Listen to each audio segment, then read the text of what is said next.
Nice to meet you, Leslie. So you're from the Safe Technology for Santa Barbara? Am I right? Yes, I'm the coordinator, and then Miriam Lindbeck is our the president of the board. Oh, terrific. Hi, Marianne. Nice to meet you. Is it Doreen or Dorin? Dorin. Dorin. Thank you. Okay, so you are, where are you? I'm just writing your name down. Is Katie coming on as well? Yeah, Katie and Miriam and I are the presenters of the PowerPoint. Well, welcome to our Land Use Committee meeting of December 1st. It is about 4:02 p.m. So we're just welcome. So I'm called to order. Okay. So Leslie, you can start. Just say next when you need to go to the next slide. Okay, Katie's gonna start us out. Greetings. We're Safe Technology for Santa Barbara County. I'm Katie Mickey, the director of the Santa Barbara Body Therapy Institute, joined by Leslie Weinstock, Montecito resident and physician assistant, and Miriam Lindbeck, building biologist and electromagnetic radiation specialist. We are here. Next, we are here. Next, Dan. Yeah. And we are here to focus on the foreseeable public safety, privacy, property harms from allowing the unnecessary densification of 4G, 5G telecom facilities throughout Montecito and Santa Barbara County, from insufficiently regulating the maximum power output. We're here to establish that our public officials' hands are absolutely not tied, and to request your support for protective amendments to the Santa Barbara County Telecommunications Code. Next. Next, Dan. Yeah. So we have new kids on the block. Those pictures were taken on Thanksgiving Day on East Valley Road. You can see the assortment of new antennas that are popping up around town. Question is, who inspects the work? These photos that were taken on East Valley Road note the conduit coming out of the lower box. The conduit is missing a right angle connector. Obviously, sloppy workmanship, which leads to two questions. Who, if anyone, is inspecting this work? In a high fire zone, how many other errors like this exist? Next. So indelibly, we have the images and memory of living through the Thomas Fire and the subsequent mudslides and the impact that that had on our beloved Montecito and surrounding county. Next. This is to bring your attention to another sort of disaster that we have amongst our midst. We have the towers that are now cropping up around town. Next. And these towers have what you may not be seeing is radio frequency electromagnetic microwave radiation. Next. Question is, do they combust? Yes, they do. We have a number of examples of towers that have spontaneously combusted. This one was from 2015 in Virginia. Note that they do not just burn at the top. The fire spreads downward. They burn hotter, much hotter than a natural fire. Water will not put them out, and firefighters need to wait at least an hour before entering the area to spray them out with chemicals. So what you're not seeing when you look at a tower is this. This is the RFR that is radiating 24/7, emitting out in a 360-degree parameter around the fire. It is 25 million times greater than what is required by law, and these are the costs. We have environmental harms. We have harms to our bugs, our birds, our bees. We have substantial health effects, which can include cancer, insomnia, fatigue, anxiety, depression, inflammation, loss of coordination, brain fog. These are big costs. So question is, why have the International Firefighters Association fought for the removal of cell towers for 19 years? Because it made them sick. They were able to experience what it was like before a tower came enacted and then after the tower was installed. They experienced symptoms like anesthesia, sleep, where the men woke up for 911 calls as if they were drugged. They had headaches, extreme fatigue, cognitive impairment, inability to sleep, depression, anxiety, unexplained anger, and immunosuppression. I met firefighters that were fighting to have their tower removed from their building. That was in Summerlin in 2001. Nextel had gotten them to sign a 38-year irrevocable lease, and they were fighting to have that removed because they were also getting sick. In 2004, there was a SPECSAM study that was done that demonstrated that they were getting neurological damage. All 6 of them were studied. This slide here shows the difference between what's required and what the FCC allows. So at the bottom of the chart, you see what FCC allows. That's the maximum permissible exposure. It's 5 billion times greater than what the law requires, which is the outage, the amperage that's required for 5 bars on your cell phone. That's 0.002 watts of meter squared. A huge difference. And what the difference is between these 2 figures is all the human biological harms that have been observed through studies. We have childhood leukemia, altered white blood cells, headaches, dizziness, fatigue, bladder cancer, assortment of issues that can occur. And the problem is that it's a slow radiation, so it's difficult to connect the dots. We're here to help you connect those dots. Next. So there are negative health consequences from radio frequency, electromagnetic radiation exposures. The direct consequences include neurological, cardiovascular, reproductive, and blood harms. Leading scientists pushing IARC to reclassify RF EMR exposures from Group 2B possible to Group 1 definite human carcinogen. RF EMR exposures suppress melatonin and our immune systems. So we are being exposed 24/7, 365 days, involuntarily, and it's unconstitutional. Next. Next. This is a slide showing the DNA strand breaks from EMF and RF. Next, please. Next. Yeah, good. We were once wrong. Surgeons never used to wash their hands. Next. We were once wrong about cigarettes. Next. We were once wrong and thought asbestos was harmless. Next. We were once wrong about lead in gasoline. Next. We are wrong once again. Here's an example. MSNBC says, watch the video to hear why scientific consensus says we have nothing to worry about. Next. If nothing to worry about, why the signs? These signs were from East Valley Road. Next. This slide shows the number of studies that show that 5G is harmless. Next. The bioeffects from RF EMR have been established. Thousands of scientific and medical studies show harmful biological effects caused by RF EMR and EMFs.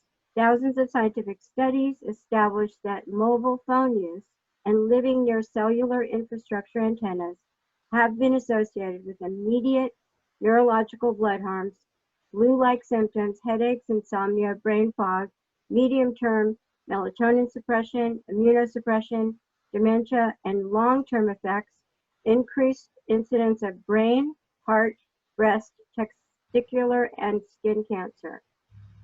And the links on this slide are various resources for you to show studies and more information, and you will have access to these links on the recording.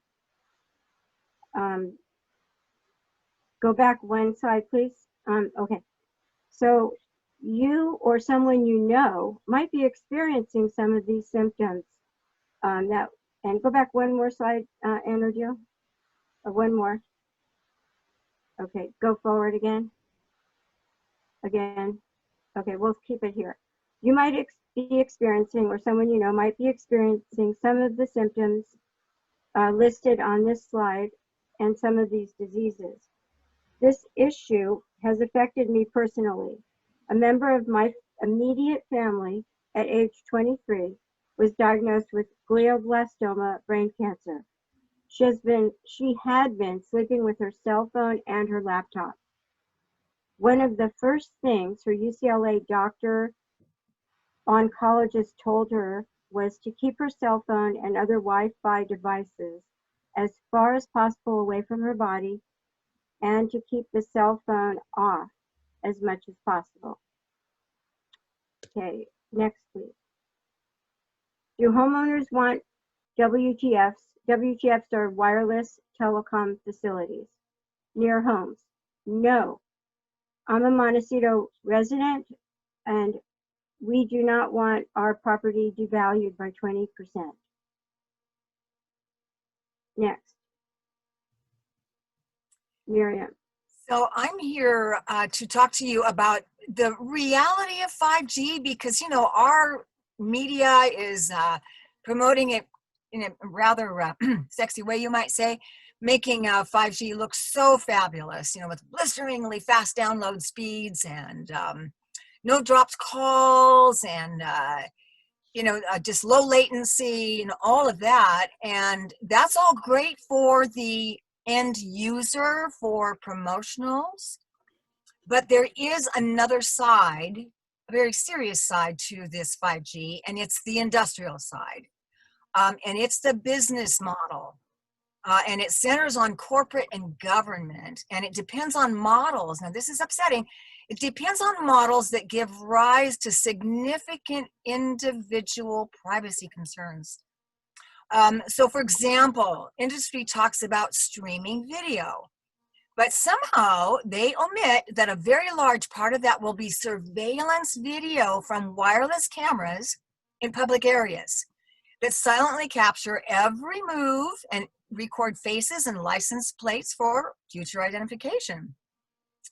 The network will also have advanced capabilities that precisely identify and record the location of every user device, including your privately owned IoT, that means Internet of Things, devices in refrigerators and children's toys, and capture immense amounts of transactional data, and sometimes even content from every single device. So all this information, personal information, will be available for correlation, identification, and sale to third parties, including the government. So 5G will lead to more intrusive tracking and private data exploitation by large and mostly unseen companies and the government. So the early money for 5G will come from surveillance and the sale of people's private information, not revenue earned from voice, text, or push-to-talk capabilities. So the 5G small cells that they're trying to move in right up against our houses, which are also a combination of 4G, 5G towers, these mostly support internet and private mobile service, not personal wireless service. So there's a legal issue here. So while a 5G small cell can be used to support traditional mobile service, 5G small cells mostly exist to support services, features, and functions other than those protected by state and federal preemptive provisions. So voice, texting and push-to-talk, those are covered services. Internet, email, IoT, M2M, which is machine-to-machine, streaming video, real-time navigation, and telemedicine are not covered services. These are all potentially interesting products for those who are willing to accept the associated privacy implications. But the county is not required to allow a small cell to be built in a residential area merely so some people can enjoy these products while all the other residents suffer the adverse visual and privacy effects and reduced property values that accompany new wireless installations. Next slide, Ann. Next slide. So, you know, the macro towers that we see all over the hills, those are 4G and 4GE advanced towers. So the range of those towers is anywhere between 10 to 20 miles. That's why they're anywhere between a half mile to 2 miles away from where we live and work. But these so-called small wireless telecom facilities, which is really a misnomer because they are extremely powerful, they will only transmit 1 to 2 miles. Now, the closer the cell tower is to you, the more intense the radio frequency. It increases exponentially the closer you get to it. So in a bedroom, for instance, with a cell tower right up against you, it'll be 50,000 microwatts per meter squared in your bedrooms. Now with a cell tower further away, you'll get 0.002 microwatts per meter squared in your bedrooms. So you can see that these small towers, misnamed, are 25 million times higher power than needed for the simple services that we're supposed to get. Phone, texting, and whatever the other is. Can't remember right now. Next slide, please. So what we're suggesting is that fiber optics to the premises is absolutely the most superb, superior way to get all of our internet services, everything that 5G has to offer and more. And frankly, right now, they're upgrading all of the macro towers. They can do everything that they're promising with 5G at this point. We don't really need the extra towers. But the fiber optic broadband is absolutely the superb way to go. It is fast as the speed of light because it is photons. It's unhackable and secure. It is basically immune to land events. And it's very private. Your security is absolutely assured with broadband, the optic. And the wireless broadband, even though industry says, oh, it's functionally equivalent services, it is not. We all know that wireless is very hackable. It's very weak. It can be disturbed by weather functions, solar flares. We can be easily surveilled with wireless. Our information is not protected. And it is a very sporadic service that we can't really count on all of the time. And particularly in emergencies, it absolutely fails. So this is what we wanted to just present to you today about 5G, 4G, and we hope that this helps. Thanks. How did we get here? Next.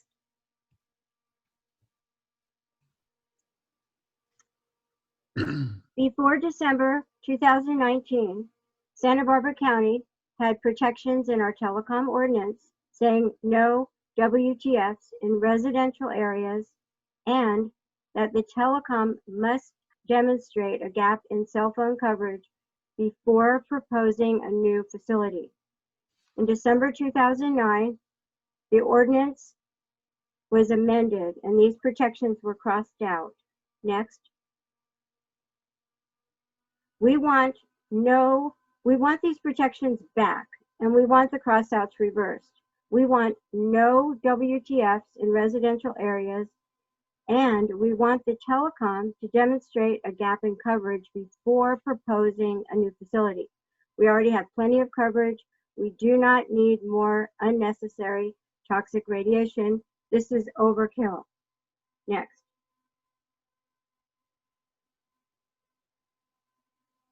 Why did they do it? Our public officials believe our hands are tied. Next. Santa Barbara County Board of Supervisors gave the telecoms a free pass. Next. So what are Santa Barbara County's duties and obligations? They are to protect public safety, property values, energy efficiency, sustainability, and quiet enjoyment of streets.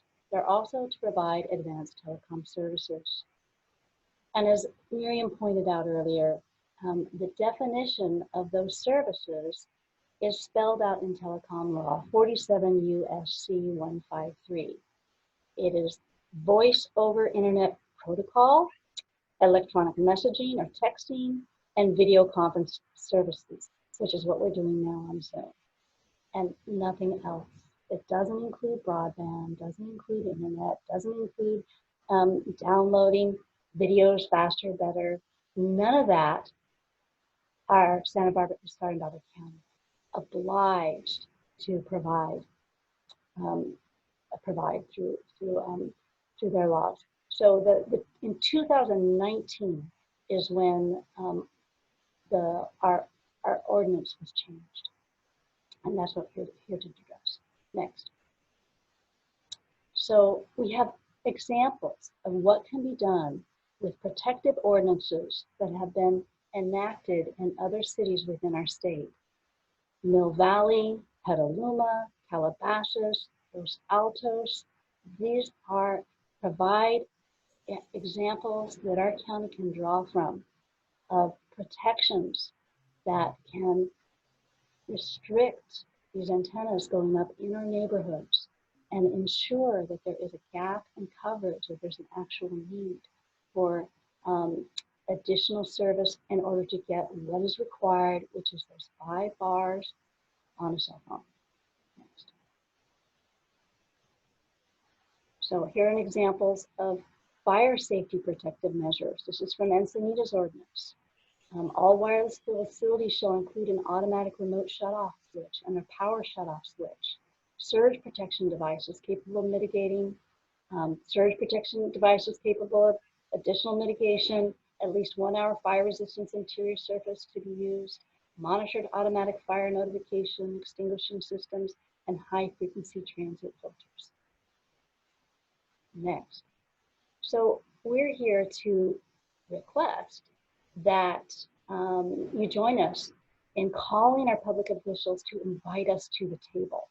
Let's work together, the public and our officials, on creating a new broadband plan that balances the needs of natural persons, that's us, and unnatural persons, that's the telecom billion-dollar corporations.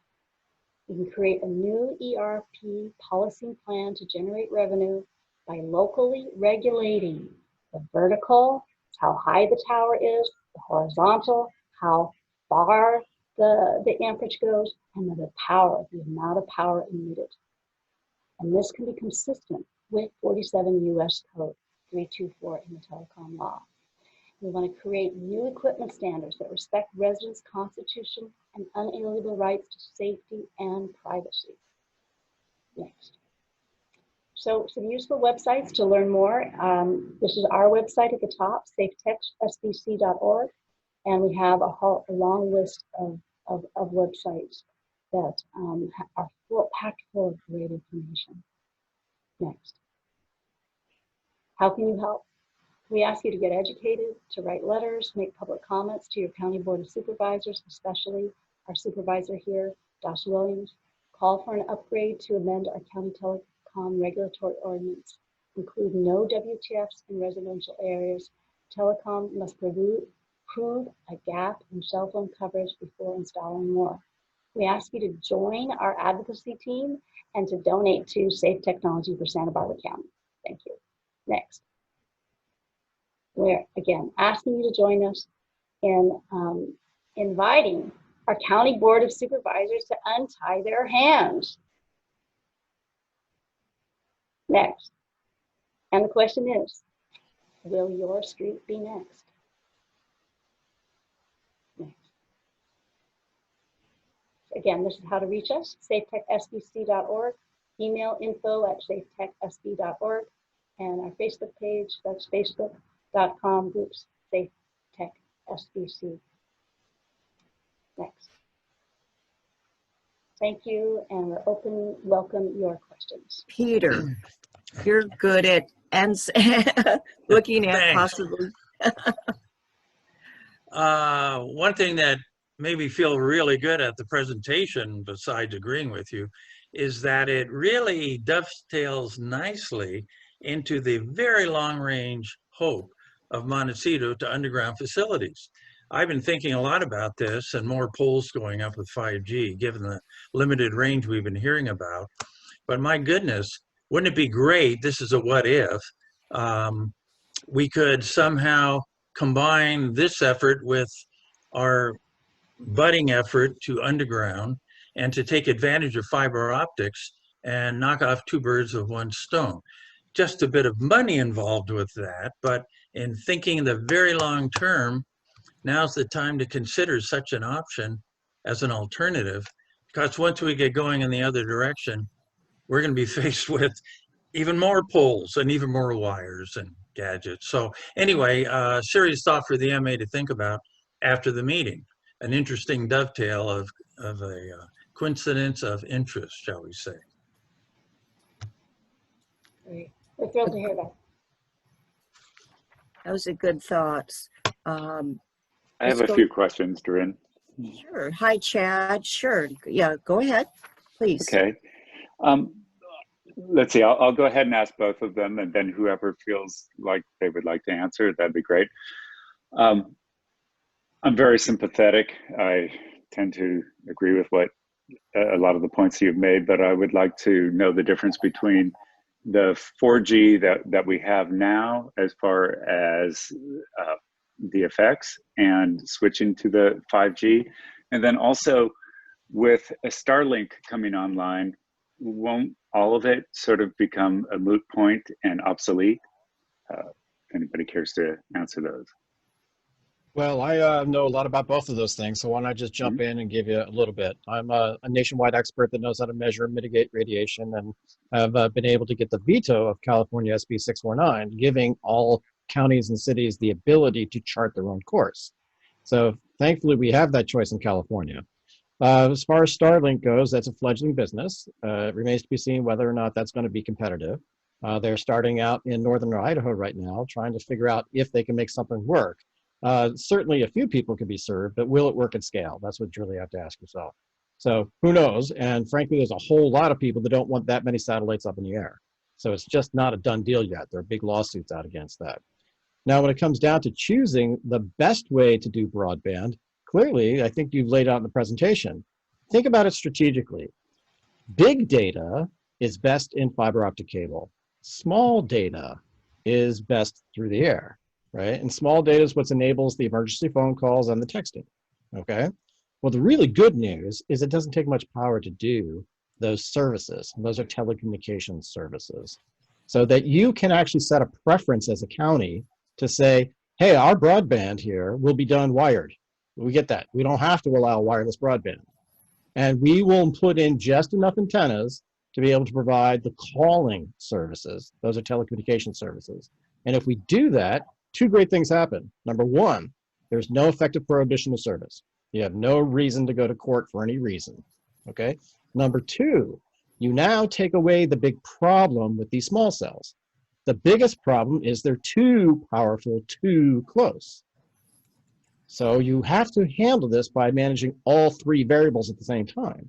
You have to go height, which is vertical offset, distance away, which is horizontal offset, and maximum output power.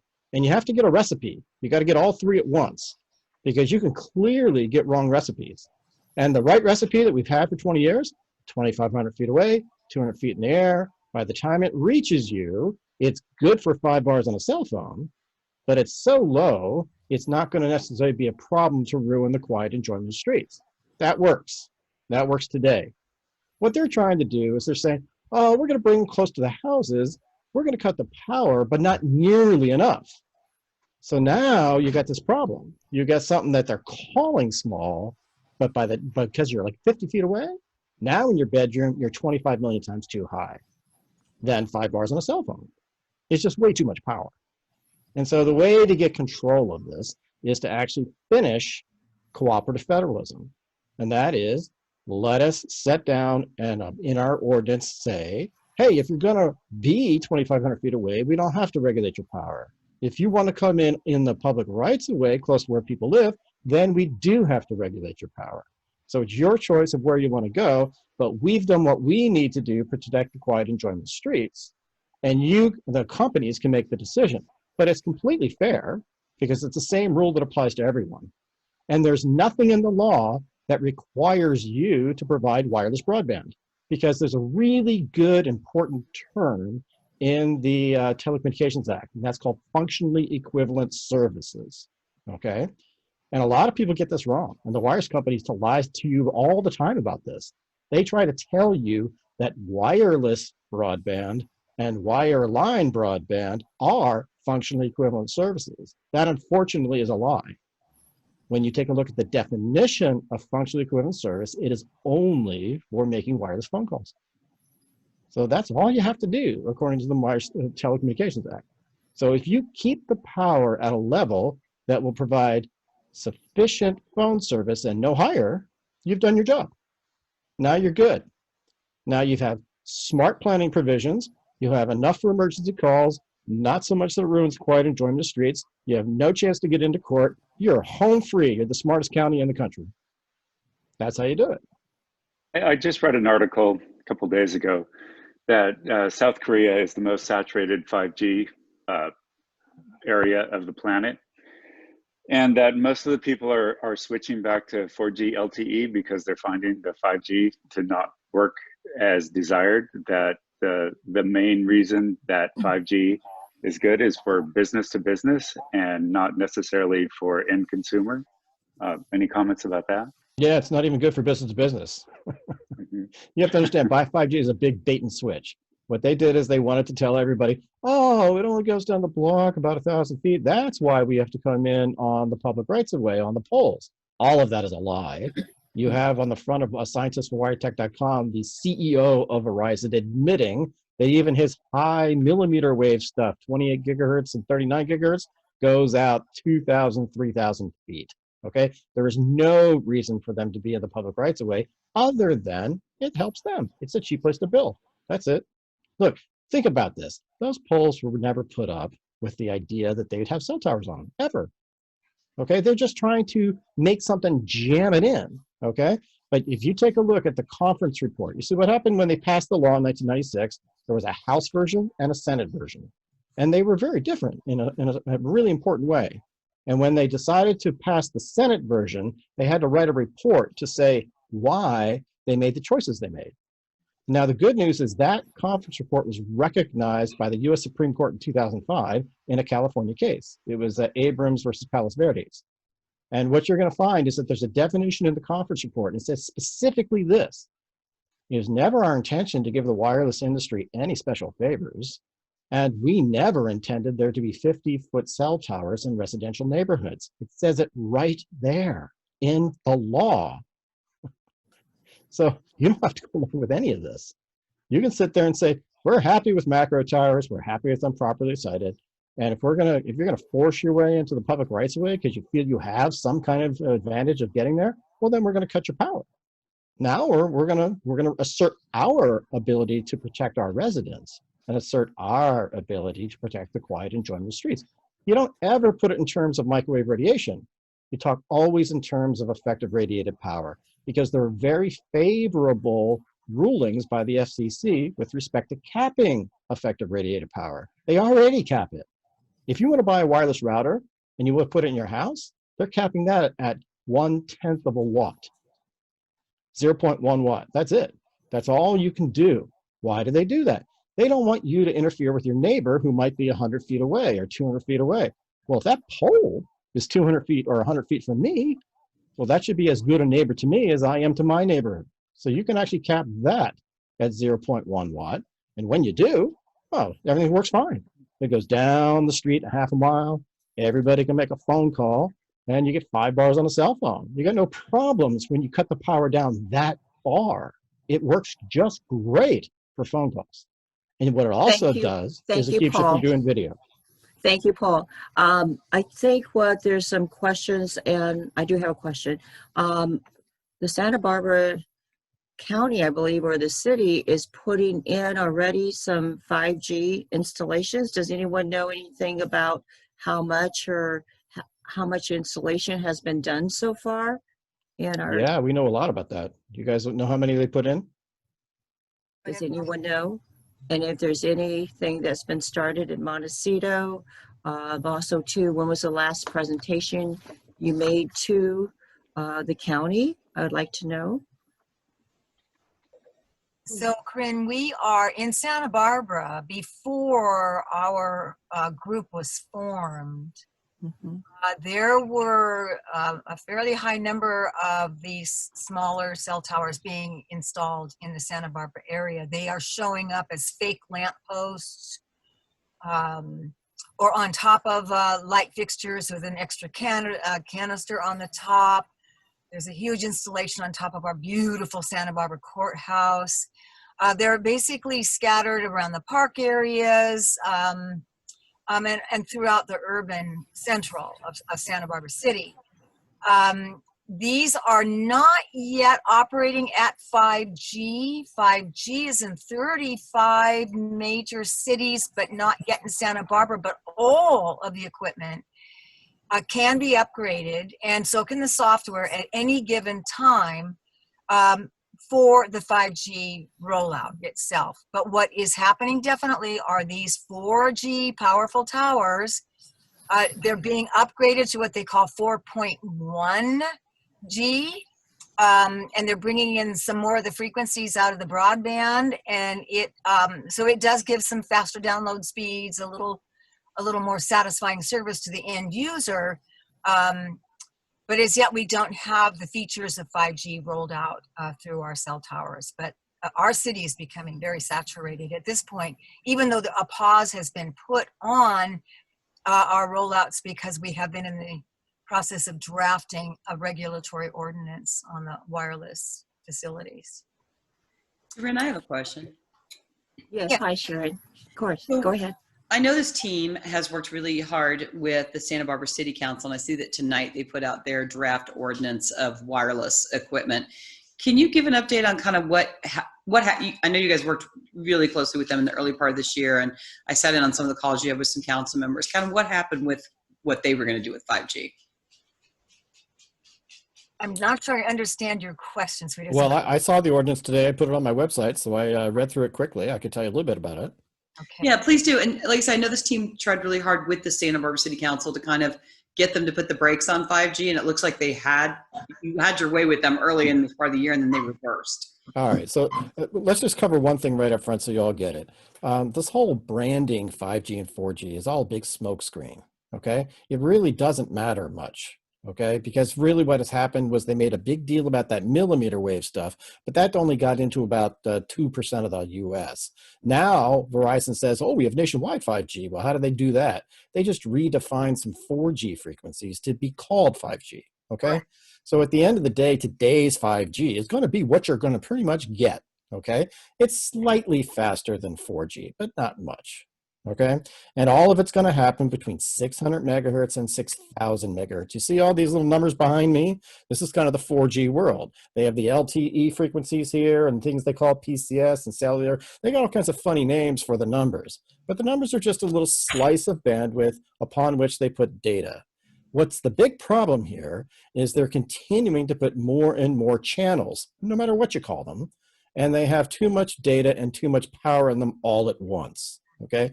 This is a problem because it's not efficient to move data that way. It's the least energy efficient way to do it. If you care at all about your green footprint and saving money and not having carbon in the air and all the other things about global warming, you don't want to sign up with big wireless at all. You want the smallest wireless happening in order to put all of it in fiber optic cable because it's a lot faster and a lot more energy efficient. That's really the goal here. So what they're doing is that they essentially are half pregnant with some installations because they signed master licensing agreements prior to writing the ordinance. So they hired telecom law firm. This is called the indoctrination law firm. This is not the one to hire. And all they're doing is that they have a conflict of interest. They want the whole rollout to happen because they, telecom law firm, make more money. And so they have two companies. They got one that processes all the applications, and the other one is a quote-unquote objective advisor. They're not objective at all, okay? So you really don't ever want to work with telecom law firm. Hey, Ariel Colon is friends with Jonathan Kramer. This is how the whole thing went down. I read this very complicated preference list, okay? And the way that you make any good preferences work is you take the residential zones off of it. You don't even list the residential zones as a possibility. Now you've done something smart, like Petaluma, like Mill Valley.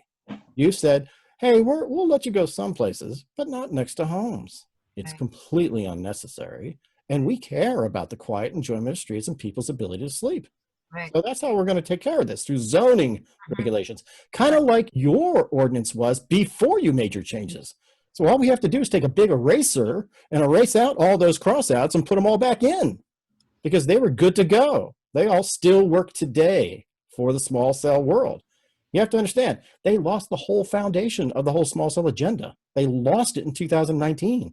They lost the key definition of a small cell. They lost the fact that there's no environmental review. They lost the preemption. They lost it all, okay?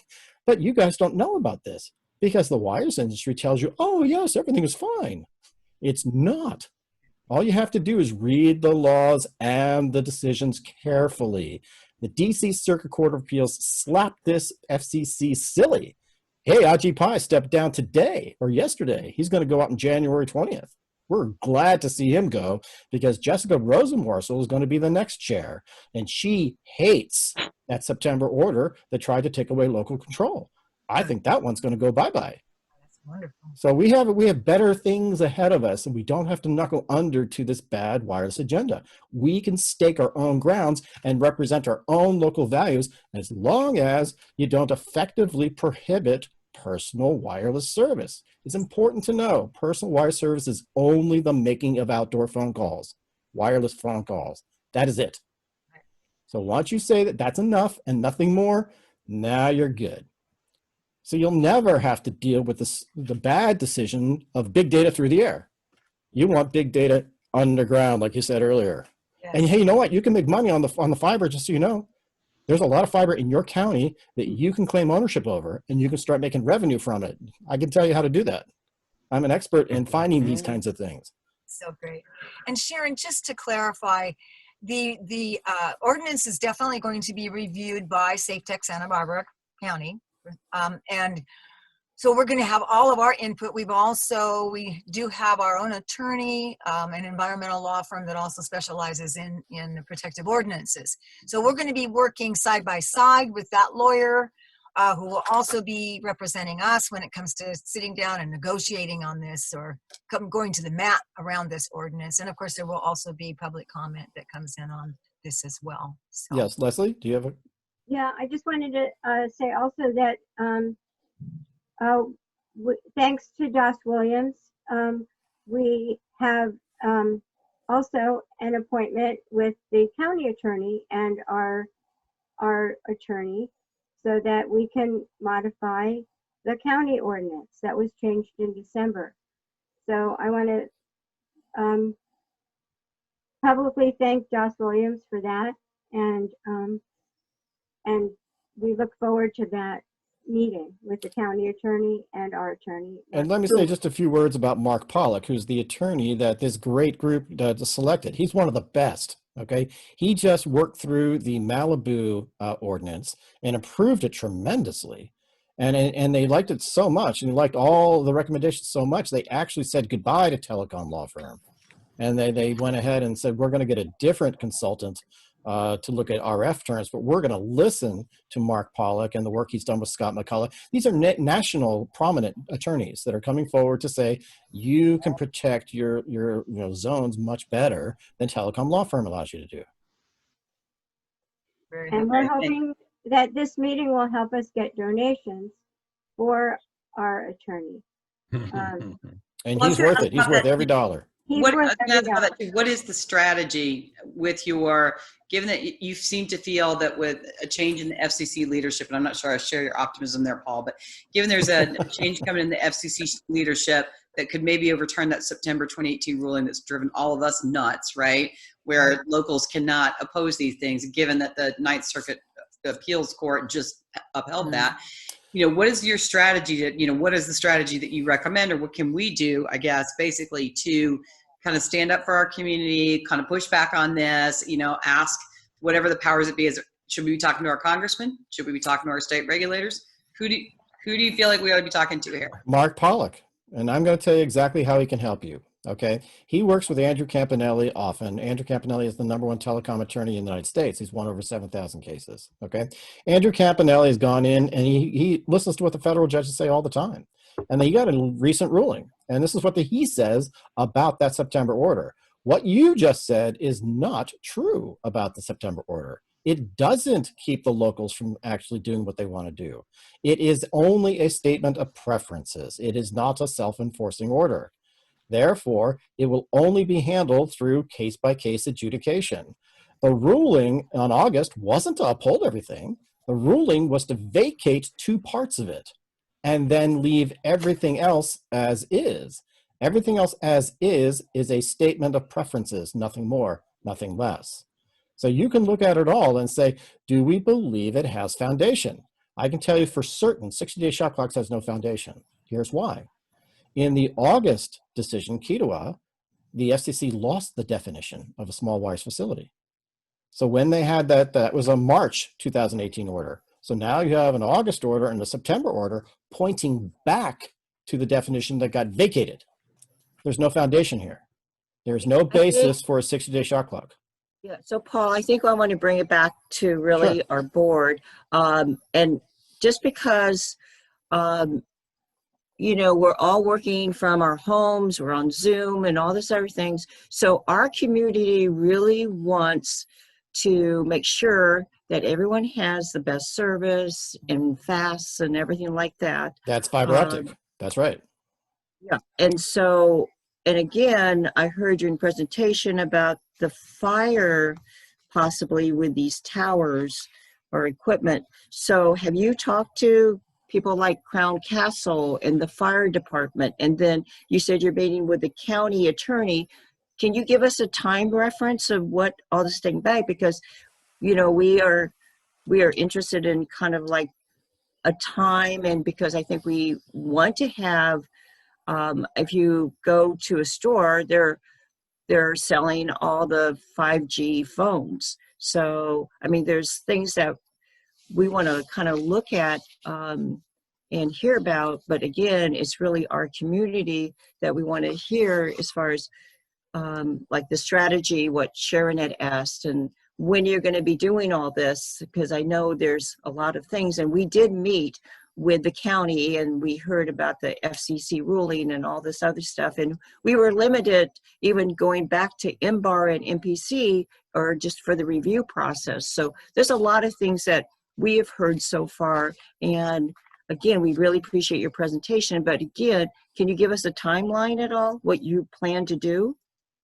We plan on fixing your ordinance next week. Can we get together and do that? We're all set. I'll bring the eraser. Okay, I think what we plan to do is set up a meeting as soon as possible with the county attorney, our attorney Mark Pollock, and Paul, and we would like to invite all the county supervisors to that meeting. Am I correct, Miriam, what I just said? Yeah, okay. And that's our strategy. I live in the county. I live in Montecito. Our group has been mostly focused on the city for the last year. And so I'm the one that is heading the committee for the county. And I would love the support of the Land Use Committee, the Montecito Association, and we need, you know, more volunteers. But my agreement is to set up that meeting as soon as possible with the county attorney. And today we got the city ordinance, so that's another committee. And we have an ordinance committee as part of Safe Technology for Santa Barbara County that will be meeting with the city attorneys and Mark Pollock to work on that ordinance. But the county ordinance is separate. It's 15,000 words. It's about 40 pages. It's a lot of work, that city ordinance. And that's my priority. We're going to slice that up into about half its size. Yeah, but we will need money to pay the attorney. So Right. that's one reason why we're reaching out to get we more have support. definitely been interfacing with the CWPP, which is the Community Wildfire Protection Program. And we put in formal public comment on their environmental impact report. and we attended their the CWPP hearings and the Fire Safety Council hearings. They are aware of the information that we have presented to them. We have backed up that information with written support. And so right now, that's where it stands. This CWPP program has to be completed by March of 2021. So we should be seeing by then what their strategies will be, which will include all of the public comment, including ours. So, look, we have a lot of learning about fire safety from even far back in 2017 with those Santa Rosa fires. Okay, right. so we did the analysis on these Nixle alerts, and those are wireless only alerts. Okay, so here's what happened in Santa Rosa. Hey, as soon as the fire arrives, they cut the electricity. Once you do that, nobody gets a wireless alert. There were some people that held on to their copper wired landlines. Those are powered outside your neighborhood. So even though you cut the electricity, those lines still work. We got reverse 911 calls to those people. They got warned and they got out. They lived. Those that were like 60, 70 missing in that fire never got these wireless alerts. Well, a lot of them passed away. And so this is the problem, is they say that these wireless things are for emergency, but they really aren't, because they're not very effective. Hey, a voice over internet protocol phone also goes down when you cut the power. The only one that really works is a traditional copper landline. So if I were planning for any county or city, I would say absolutely, and all the conduit, copper and fiber everywhere, to make sure everybody has emergency communication. We don't have that anymore. We only get landlines through our internet. Okay, thank you, Paul. I want to bring it back to one of our association board members. I think we have Cindy Feinberg. Hi, Cindy. How are you? Good. Go ahead and ask your question. Can you hear me? You have to unmute, Cindy. Thank you, Doreen. And thank you, everyone, for the Yeah, presentation. great. Can you guys hear me okay? Yeah. Okay. Yes. So Yeah. speaking of, can you hear? Yeah, perfect. I can tell you're on Wi-Fi. A background in cable. Yeah, I have a background I'm in on cable, fiber. and I totally agree that the best. Exactly. And so I think, I'm always a big picture person, and I think what I'm hearing and what I'm seeing and what I would like to propose law now, it seems like there's an opportunity to say that we don't need to provide 5G because we're already providing the service that needs to be provided. That's 5G. right. That's right. You don't need 5G at all. Whatever. So, right. So I don't think you can go out there and say, no, we're not going to do 5G. But I think on the internet. Anyhow, so what I would propose is that we go out, and I think we should say to the county, and our responsibility as the Montecito Association to protect our community and to protect the aesthetics, but then also to the communications that are needed. So I think what we should go out with and say that we feel that exactly what you're proposing, that in the city areas, Valley did, that they can put the little antennas the way they need to, but for residents, for schools, for the outlying areas. Now I suspect that fiber optic cable is a lot more expensive, and that's why they're not doing that. So that's the one piece of the pie that I think we need to support. And I think we need to let people know that the reason that we're supporting the fiber optic cable is not because you're afraid of the because then people will say, oh, you're all crazy. But you have to say we're promoting that because of two reasons: because it will provide the best service, and because it will stop the visual blight of all the antennas. You have to play their game. We can't really play our game in that, okay, it's not safe for this. I mean, you can fire, but I think we have to go route that this is what's going to be best for you and for our community, and this is why we want to do it. And I personally think that our Montecito Association board support this. I'm happy to speak on behalf, because I feel that this is the best way to provide the service that's needed and win-win for everyone. Yeah, and to be along that line, we have been doing that in our public comments during the city council meetings, the county supervisor meetings, the planning department, and the various meetings that we've attended. and we have been focusing on aesthetics. Okay, I want to bring this back to the board. I see Mike Lee, and then after that, if there's any other board members, and then I'll bring it to the public, okay? So go ahead, Mike. So I have, in regards to those 4 cities, Petaluma, Los Altos, and Mill Valley, et cetera, did they just maintain the same data service that they have right now without going to, did they basically just put the brakes on the 5G but kept it as it is? That's one of my questions. And then also, nobody's really addressed this. There was some statement before that there was some 60-day maximum time when something had to be issued. And is that still in play? It is, from what I Just so we're heard. clear, it's in the FCC September order, September 2018, without foundation. So it is a statement of preference by the FCC. It is not law. There's nothing that actually makes that binding. You don't have to go along with it if you don't want to. But a lot of people do because they think it's law. Well, you know, the wires company would tell you it's law, but, you know, ask a judge. Okay, so let's say that's not law, but what about the data service in those 4 cities that wrote a bunch of different ordinances? Did they maintain their data services in their communities kind of as like a status quo? Okay, so let me tell you about the data service part, okay? When Mill Valley and Petaluma passed the ordinance in 2018, there wasn't yet the net neutrality decision, which happened in October 2019, okay? So at that point, since it could have been decided either way, what happened was 2010, 11, 12, finally the FCC got the ability to regulate the internet. Okay, and as such, they moved information services, which the internet is part of, into Title II, and that's the way they had authority to regulate.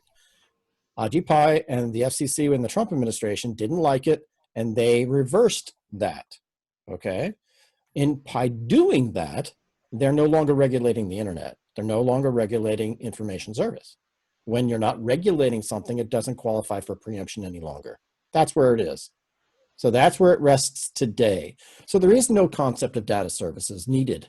None, zero. The only service that is needed and regulated is telecommunications service. That's it. The FCC really hit themselves with their own thumbstick on this one, but they did. So they are there.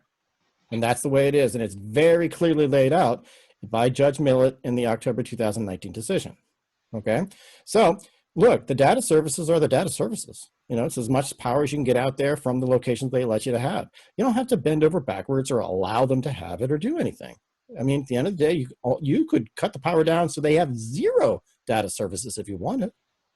And frankly, that's the best way to do it if they force you into a neighborhood. Hey, if they force their way into your neighborhood, just take them down to a 4-inch antenna, something this big, okay? That big. It's like a Wi-Fi antenna. That'll work. Okay, let's Well, my go back question to is, the, go ahead. my question kind of relates back to your chart that showed those 4G sites at, you know, 10 miles apart or whatever they were. Right. Which functions in Montecito for the most part, not consistently, but for the most part functions so that people have access to data in Montecito. So what my question is, in regards to Petaluma and those areas, Mill Valley, did they cut that service back or did they just leave that service as it exists? They're not in charge of providing the service. It's the carriers themselves will choose what services they put on the pole. All they're saying is that in order for you to get a permit, we're going to allow you to put your equipment in certain places because that's what you can control. And so the idea is to make sure you put the right places, not next to a house. Okay, let's put it in an industrial area next to the dump or the sewage treatment plant or, you know, somewhere on a hill that's 2,000 feet away. These are all appropriate places. Hey, it's a little more expensive for them to go there, but that's okay. This is $160 billion a year for these companies, for each one, AT&T and Verizon. They can afford it. So, you know, don't worry about it. Don't worry about how much it costs them. You don't have to worry about bending over and making it affordable for them. You can protect your own quiet enjoyment of streets by just saying it's inappropriate to have industrial equipment in a residential zone. Because these are just factories. They're factories that are putting out a toxic pollutant. So the data will be coming by however they choose to do it. But there's nothing that you have to concern yourself with. You don't have to sit there and go, oh, we don't have good enough data services. We better change that. You have nothing to say about that. You have where to say, you can put a tower here and not here. That's what your say is. Thank you. So let's bring this back. Any other board member have any other questions? If not, let's move it to anyone in our public would like to ask a question. I'd just like to have clarified the cost of the fiber versus Wi-Fi, because I heard that kind of as an open question in the group. Isn't fiber more expensive? Could we explain that to the board a little bit more clearly? Is fiber optics more expensive? Oh, absolutely not. You have to understand that every single wireless network is 95% fiber optic anyway. So you sit there and go, oh, fiber's too expensive. That's a myth. It's just not true. At the end of the day, they put the fiber in existing conduit or on existing telephone poles. That's not expensive. None of this is. And here's what you can really do. You can start making money. Why? Your public utility put a bunch of fiber in the ground years ago, and they stopped talking about it. And so the answer is that they've actually taken it off their books. It's sitting in your public conduit in your jurisdiction. You can go out and identify it and claim it as owned. You can own it. Then you can earn revenue from it. This is a good move by any county or any city. Take control of the fiber within your jurisdiction. You can do it. It's in your public conduit. Yeah, thank you. You're talking about leasing or contract. Okay, so Marshall, I see your hand up real quick.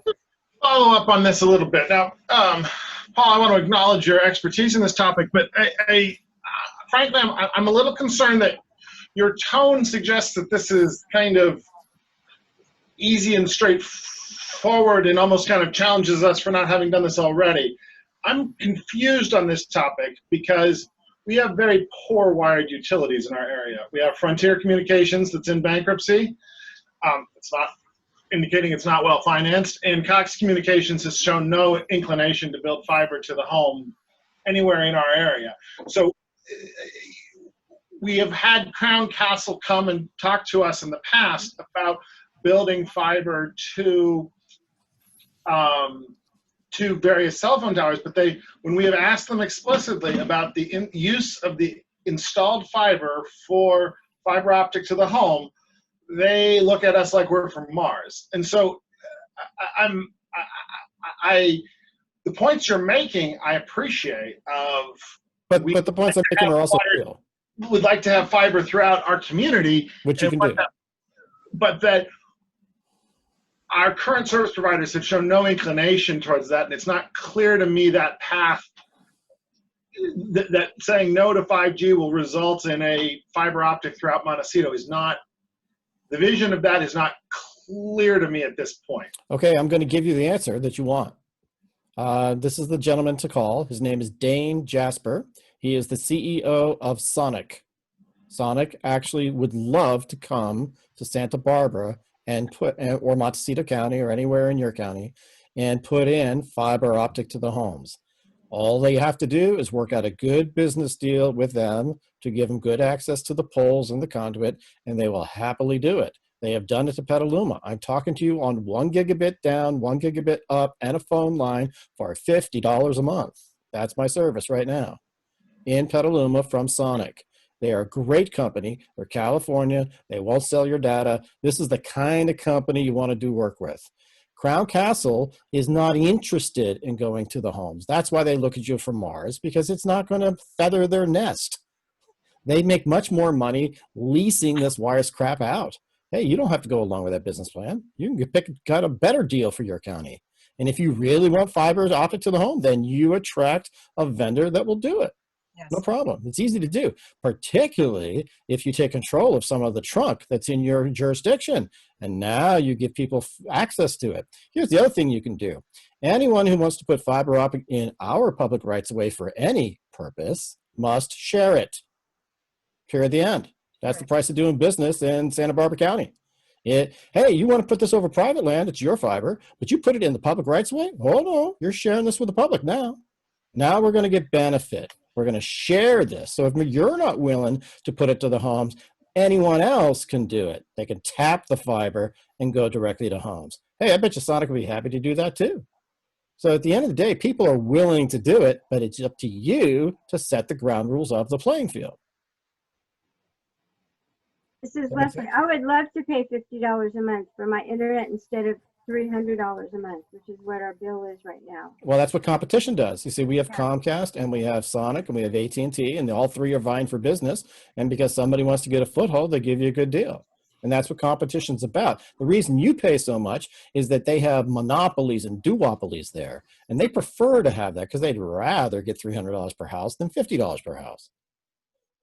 But hey, you can set up conditions where more competitors can come in and provide the service that you like. Because when it comes to broadband, you have total freedom. You are not constrained by the TCA. You don't have to sit around and play these games with the TCA and get sued. You can say, hell no. You can say, great, we'd like to have more fiber providers. We're going to, get some deals to get some fiber providers in here. Cool. Oh, and here's the rule. Anybody who puts any fiber in our public rights of way has to share it. Sorry. That's the way it goes. You have the right to do that. I would do it. You have a lot more power than you think you have.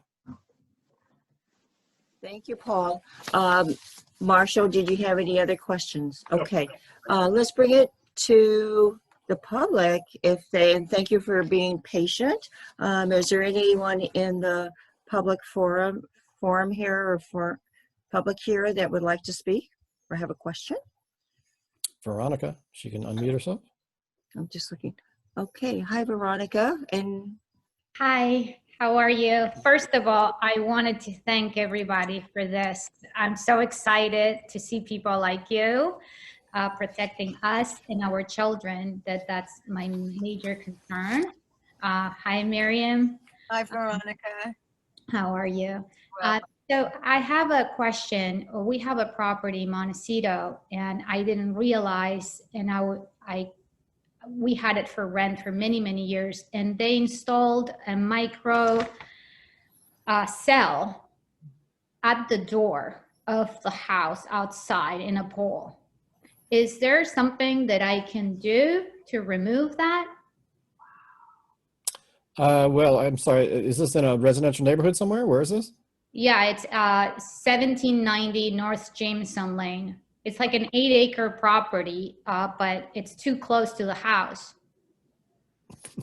In an 8-acre property, they put it right in front of the house. Is that what they chose to do?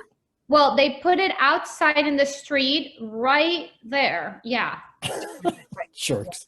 Do you know who was this? Was this Crown Castle? Who was this? It's Crown. I went to the Montecito, and I know that Crown Castle is in charge of the whole Montecito. And my second question was, is there a long-term contract with Crown Castle? Sometimes they sign master license agreements, sometimes they don't. Our recommendation is never sign them because you're actually just getting into business with people who are trying to transfer liability to you and your county. So, I mean, you have to understand what the insurance picture is. It's really bad. And they want to be able to clap their hands and walk away and not have to pay the claims. But the claims are going to come. And right now, if the cities don't have proper insurance, they're going to pay them all. Look, the easiest way to move a tower these days is to have somebody get sick. And you get a medical diagnosis, and then you go in and you make an ADA claim, and you can get those towers moved. This has happened across the United States. In fact, we're punching out about 1 mile radius Swiss cheese holes around people who've gotten sick. And because people are getting sick in short periods of time, like within 3-4 weeks. yes. So, I mean, the answer is we have evidence in the record. We have the medical diagnoses. It's happened in Sacramento. It's happened in San Francisco. It's happening in New York. It's happening everywhere. Yes, Los Angeles. Right. So the bottom line is this is going to catch up to the industry real soon now. You don't have to be on the dumb side of the stick. You can be a skate where the puck is going to be, not where it is today. And so the answer is that a medical diagnosis will help you move that tower. Yeah, from Veronica's question, if we can change the ordinance back and reverse the crossouts, can we force them to take the existing cell towers down that, like the one in front of Veronica's house? What about the NEPA review? If that has not had a NEPA review, that cell tower needs to be shut down. Well, how much does everybody know about NEPA, National Environmental Policy Act? Anybody want a little quick overview, or is that too much detail? I think I think we're getting into some details here. I think that's at a maybe another additional meeting.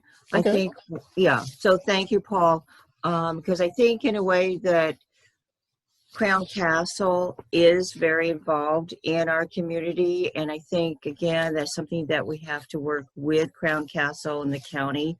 People have spent money to move their poles and all that, but it's difficult, and we are having issues with that. So Well, you know, again, the Crown Castle is the most litigious of all of these agents, and I would suggest not doing business with them. And if you have to, do the least amount of business possible. easily said than done, probably, but we Well, are. no, I mean, they've been fought off successfully in places. I can tell you who's done it. So this would be something to bring up with our county board of supervisors. Thank you. Thank you, Melissa, because you are going to be meeting them in the attorney. And I think that's something that you might We want to can bring add up. it to our Okay? long list. Yeah. It is an issue. Thank you so much. Okay, was there anyone else in the public that Thank has a question? Am I missing anyone or? Okay. I think Sean has a question. Who else? Sean, Sean's Oh, iPad has a Sean. question. Hi, Sean. Yeah, go ahead. It's nice to see you. But Sean's iPad has to unmute itself. There we go. Hi, thank you. Thank you. I did have a question, and just to kind of piggyback on Veronica's question. As I understand, there's the strong evidence linking RF and EMR radiation to autism in children. And I know that we can't use that as the reason to not have these things installed next to our homes. But with that vein, I think a lot of us, even your casual passerby, would agree it's probably best not to have these towers in schools where children are, even without even knowing a lot about it. But now we have children, primarily the schools are now in the residential neighborhoods because all the kids are at home, soaked in the Wi-Fi, maybe next to the towers all day when they're in school on Zoom. Not all the children, but a lot of the children are at home on Zoom. And I had one of these poles installed, it's about 150 feet from where I'm sitting now. I mean, but there are bedrooms, not in my home, but in adjacent homes that are very close to that pole. I didn't receive a notice for that. So long question, but here's the question is basically what's the county's policy regarding notifying the residents of installation near their homes? And if there is a policy for that, what happens if that policy is not followed by by one of the carriers?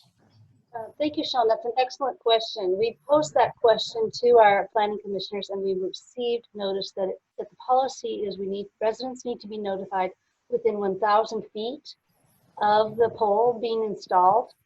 And to our knowledge, that is not being followed as a rule. And we have asked, we've been meeting with County Board of Supervisors in individual meetings and have been asking them about this and what is the recourse if a resident is not informed. We have not gotten a response back. Hey, we've all experienced what happens when we build a fence 6 inches too close to our neighbor. Hey, if it doesn't follow the rule, you take the damn fence down, right? So Yeah, if they went think ahead so. and put this up without notification, I think you take it all the way out and you start over with a proper application with a proper notification process, and then maybe put it back in. I think you take it all the way out. Hey, here's another one. If they haven't done it with NEPA review, you can make a complaint to the FCC, and they will force them to take it out. Okay, thank you. Veronica, we can help you with that. Yep. Has anyone been successful in taking them out, Paul? Yeah. Andrew Campanelli had one on the East Coast, and this 14-year-old girl had basically no immune system, and they were about to put this in front of her bedroom window, and they just showed up with the doctor's diagnosis, and the company got so scared they just pulled their application. In San Francisco, kind of a similar thing. A retired attorney from the University of New Mexico went to war with Verizon, put in a 1,400-page appeal, and showed all the fraud of information and everything having to do with all the agents and the RF report and everything else, and it was all fraud. It was all wrong. It was all mistakes. And instead of litigating, they ran. So this is the whole point. If you put up real information, real evidence of what's going on, you can win. Easy. What constitutes notification? Is it something that you have to receive and sign for, or could it just be something in some obscure paper? Or It's your code. It's usually mailed notifications to residents, and then it is something in the paper. That's generally what it is. Both. Thank you, Chad. Let's go ahead and if there's no further questions, let's go ahead and let's see if we could summarize. I think Cindy, you had some. I'd like to have you.